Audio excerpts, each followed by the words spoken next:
Also in New Jersey, mystery booms. Residents and police in one community want to know what and who are behind a series of extremely loud noises that sound like explosions, and they've been rattling a lot of people in town for weeks now. Morning, guys. I got some trending news this morning, and we're starting with this story that was in the Jerusalem Post that is now being picked up and broadcast all over the place. It's been trending on Twitter since it was posted, and we'll just get into it here. The story quotes the former head of Israel's space program. That's according to Israel's former space security chief. In an interview with an Israeli newspaper, he said the aliens have been waiting until today for humanity to develop and reach a stage where we will understand in general what space and spaceships are. Meet Qam Yasharahla. Reports claim he was once the head of Israel's space security program. The man recently gave an interview to an Israeli newspaper.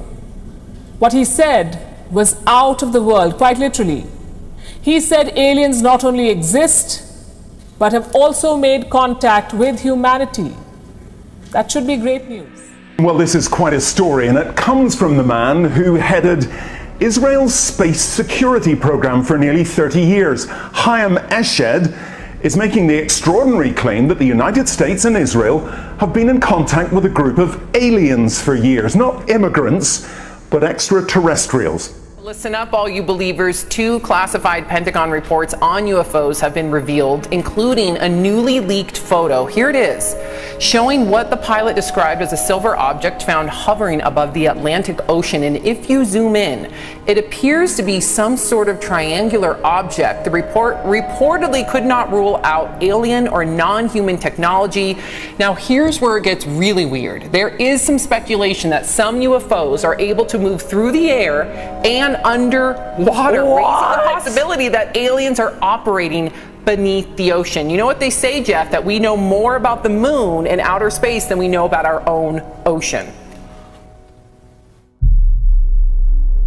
All right, before we jump into Earth's forecast, let's stay on the subject of space, because North Carolina has a long shot the next 2 nights to see some auroras. And it started earlier this week when a giant solar flare, or a coronal mass ejection, came from the sun headed for our...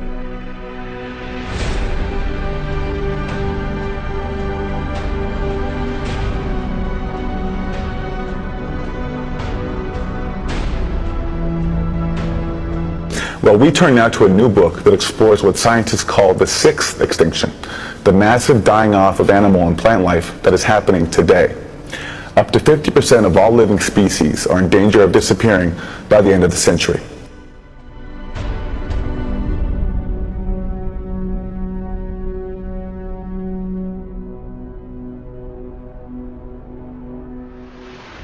The figures are staggering. She writes, quote, "It's estimated that 1/3 of all reef-building corals, 1/3 of all freshwater mollusks, 1/3 of sharks and rays, 1/4 of all mammals, 1/5 of all reptiles, and 1/6 of all birds are headed toward oblivion. The losses are occurring all over, in the South Pacific and in the North Atlantic, in the Arctic and the Sahel, in lakes and on islands, on mountaintops and in valleys." To say the least, a chilling title, the 6th extinction. So take it forward. What does that mean exactly? Well, as Aaron mentioned, there have been 5 previous. I guess we call them major mass extinctions, because I should say there's sort of an oxymoron. You can also have a minor mass extinction, but 5 major ones that we see in the fossil record. Now let's turn to Australia, where experts say that one of the country's most iconic animals, the koala, is living on the brink. And we saw the awful images of the koalas with the little burnt paws after the bushfires. How endangered are they? So they are endangered in the way that they're losing their habitat, and they are not coping with heat wave, even less obviously with fire. So they are declining across most of their range. The sad reality is that many more other species are declining even more than the koala. So it's kind of a trend that we see across all animals at the moment. And his theory was that animals only went extinct in these catastrophic waves. Something happened, the planet changed. Otherwise, why else would they go extinct? And then a naturalist named Charles Lyell, who was Charles Darwin's mentor, came along, and he said, that's ridiculous. You know, we never see these catastrophes. They don't happen. The only way the Earth changes is very, very, very gradually, and things go extinct very gradually, and the world changes very gradually. And that became sort of the doctrine for a very long time, over 100 years, until the Alvarezes came along and identified an asteroid impact as the event that had done in the dinosaurs and many other creatures, I should say. The dinosaurs always get top billing, but that extinction event did in a lot of other groups as well. That was resisted. That theory was resisted, but it was proved. And now the sort of general theory is, you know, yes, the Earth changes very slowly except for these extraordinary moments. And I'd say the whole point of writing the book is that we are in one of those moments right now.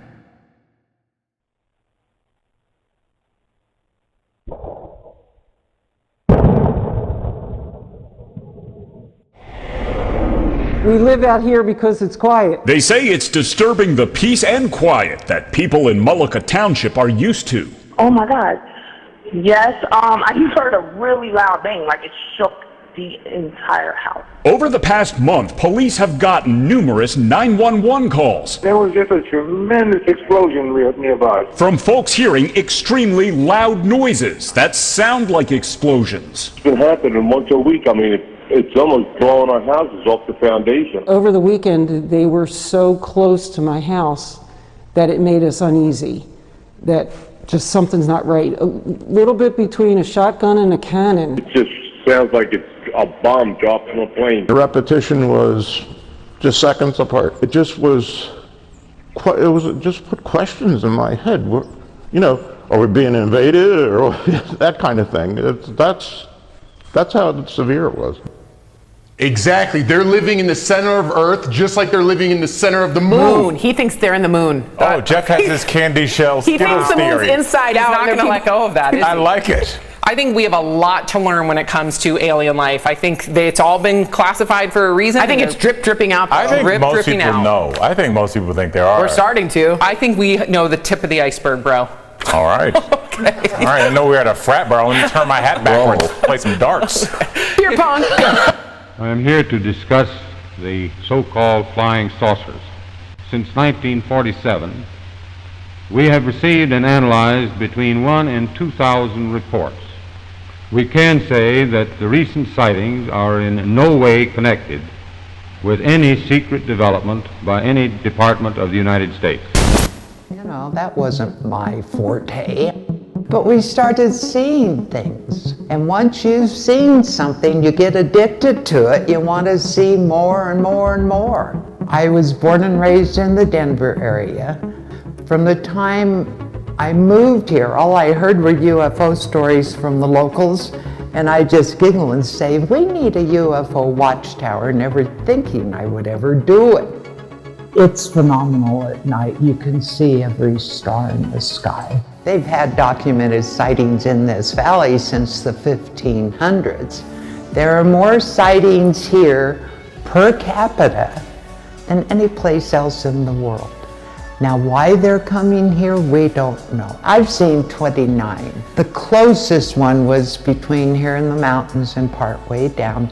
I called it cigar-shaped. It was narrow, really long, and it went zip like that. It was 11 o'clock at night. We had over a dozen people here. Everybody saw it. A bizarre sighting for football fans during Sunday night's game between the New Orleans Saints and the Indianapolis Colts. An NBC sports camera caught what seems to be a UFO in a beauty shot coming back from a commercial break. When the video is slowed down, what looks like some sort of lit up object can be seen in the sky behind New Orleans' St. Louis Cathedral. Now, we'll let you decide whether this counts as a UFO sighting, but the mystery remains as to what those lights actually were. Now, this former head of a branch of Israel's defense ministry is 87. He was very well respected, at least until now. And he said all this in an interview with an Israeli newspaper in Hebrew, but it's really taken off after parts of it were published in English by the Jerusalem Post today. He says he's come forward now in the hope that his news will be accepted as true. He notes that if he'd made these claims 5 years ago, he would have been hospitalized, but now he says, I've got nothing to lose. Well, so far, President Trump has not tweeted about this, though remember a year ago, he did set up the Space Force as the 5th branch of the US Armed Forces. Well, we did ask the White House, the Department of Defense, and Israeli officials to comment. So far, they have not responded to the NBC News request, and I wonder if they ever will. A lot of people digging into this now and wondering who this official is, who's stepping forward, but apparently this person was referenced in the New York Times about 10 years ago as, yes, indeed working for the Israeli Space Agency, but this is kind of coming out of nowhere. Well, the retired general says the US and Israel have kept it from the public because, quotes, humanity isn't ready and the aliens don't want to reveal themselves until humanity can evolve, he says, and understand what space really is.